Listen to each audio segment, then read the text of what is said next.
에고시티입니다. 이번 영상을 통해서 여러분들은 이 사실을 알 수 있습니다. 왜 자해중독, 야동중독이 억압된 감정에서 시작되는지 말입니다. 시작하겠습니다. 우선 여러분들이 아셔야 될 게, 일반적으로 정신적으로 안정적인 사람, 그리고 평온한 사람, 그런 사람들에게는 사실 야동중독이나 중독이 잘 일어나지 않습니다. 아마 주변의 친구들을 보면 깨달을 수 있을 거예요. 저 친구는 그런 느낌이 잘 들지 않아. 왠지 저 친구는 그럴 것 같다라는 그런 느낌이 들죠.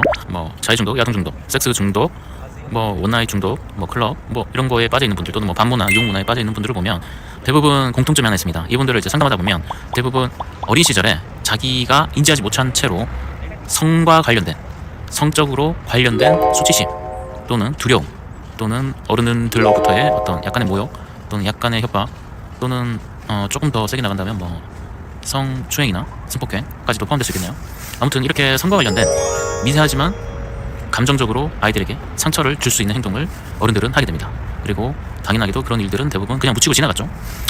이런 성과 관련된 수치심이나 또는 모욕, 또는 어른들로부터 잘못된 교육들을 받은 경우에는 이 감정들이 해소가 되지 않습니다. 이 해소되지 않은 감정들은 사라지는 것이 아니라 여러분의 무의식 속에 그대로 간직하게 됩니다. 그리고 여러분들이 살아가면서 그러한 감정들이 야동을 통해서 또는 자위 행위를 통해서 하나의 탈출구가 되는 거죠. 그 탈출구가 되는 것이 중독으로 이어지게 됩니다. 이런 경우는 굉장히 많이 볼 수 있었고, 제가 연구하던 책들이나 또는 여러 가지 사례들, 그런 것들을 보다 보면 또 실제 상담에서도 지금까지 수많은 분들이 대부분 묶여있는 감정이 있어요. 감정에 묶여있는 거예요. 예를 한번 들어볼까요? 그래도 이제 지나고 와서 생각을 해보면 그런 경험이 많이 있었습니다. 이것에서 빠져나오기까지는 굉장히 오랜 시간이 걸렸지만, 이것에서 원인이 있었구나라는 것을 이제 깨닫는 데는 거의 한 30년이 넘게 걸렸네요.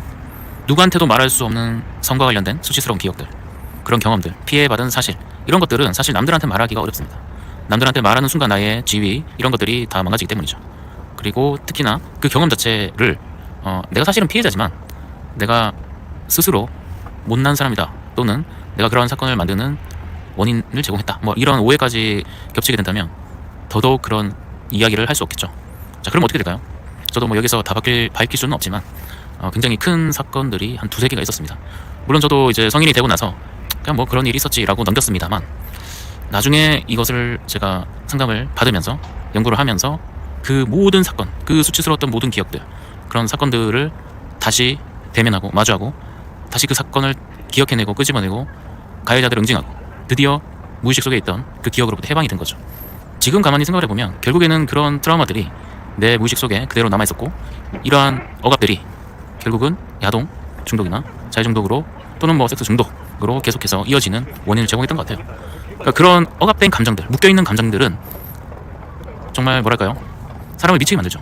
그래서 미칠 것 같은 그 감정이 폭발하는 해소제가 여러분들이 알고 있는 바로 야동 중독 또는 섹스 중독, 이런 쪽으로 빠지게 되는 겁니다. 너무너무 큰 상처와 너무너무 큰 트라우마들이 있었기 때문이죠. 그러면 이 문제들로부터 영원히 완벽하게 해방되고 중독의 사슬을 끊을 수 있는 방법은 무엇일까요? 그건 바로 내가 모르던 또는 내가 알고 있지만 그냥 지나쳤던 그 트라우마들을 다시 끄집어내고 대면하고 해소를 해야 됩니다.